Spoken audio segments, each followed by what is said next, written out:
video about Warrior One. Today I'm going to talk about some common compensations that happen in Warrior One and what you can do about them. First, let me show you what the pose looks like.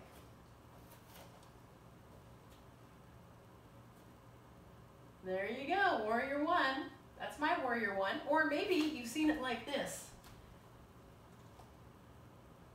This is a more exaggerated version of the pose that you might see in marketing or something like that. Okay, so what are some common compensations in Warrior One?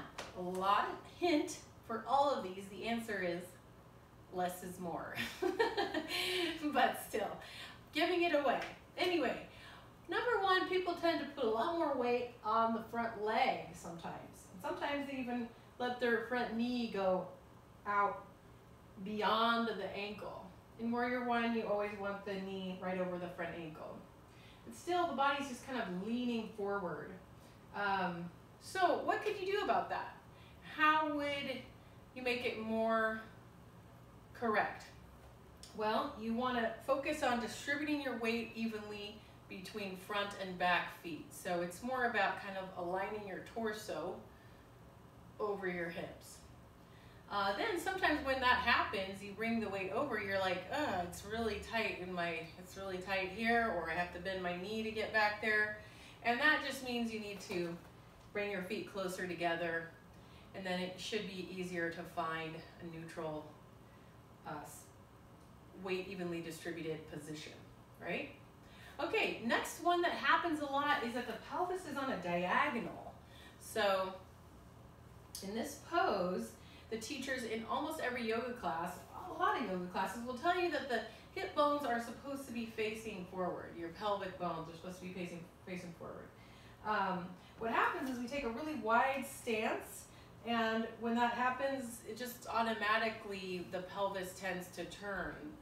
The reason why is because the psoas, or the hip, isn't open enough. You don't have enough flexibility in that psoas muscle to allow your leg to go back without turning the pelvis. So what's happening is that the front of the hip is saying, I can't do this anymore, and so it goes into your back and turns your pelvis to the side. That's a compensation. So how do I get my pelvis back facing the front of the room? Well, you would have to, well, a lot of times what I used to do is go like this.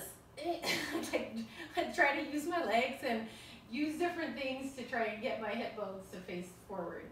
But then I took yoga therapy training, and I learned all you have to do is step your feet closer together, and look, it's automatically going back to facing forward. When you're in your pure range of motion, you don't actually have to worry about that. Your ego might be dissatisfied, and you might feel like, well, I'm hardly doing anything.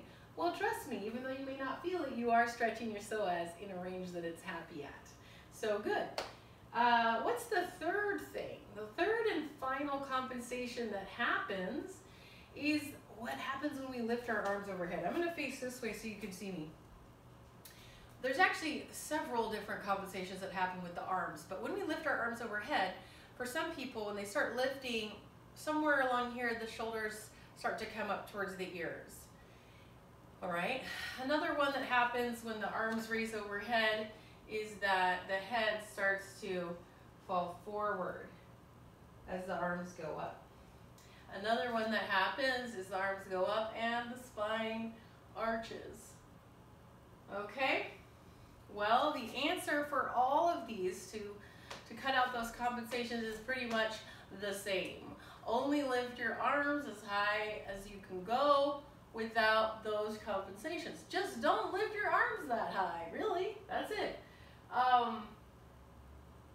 Also, I've asked people, especially if you're super tight in here, maybe to bring the arms out to the side, like, goalpost arms. That can be really nice because you get a pec opening as well, and usually the people that are doing this find this to be much more comfortable. Still may need to have the elbows more forward, but it's more comfortable, and you're still getting the benefits of strengthening the arms. So there you go. Those are some answers to how to deal with compensations that happen in Warrior One. As you can see, it's often the striving for the ideal or perfect pose that is costing us some of the benefits we could be getting from our yoga practice.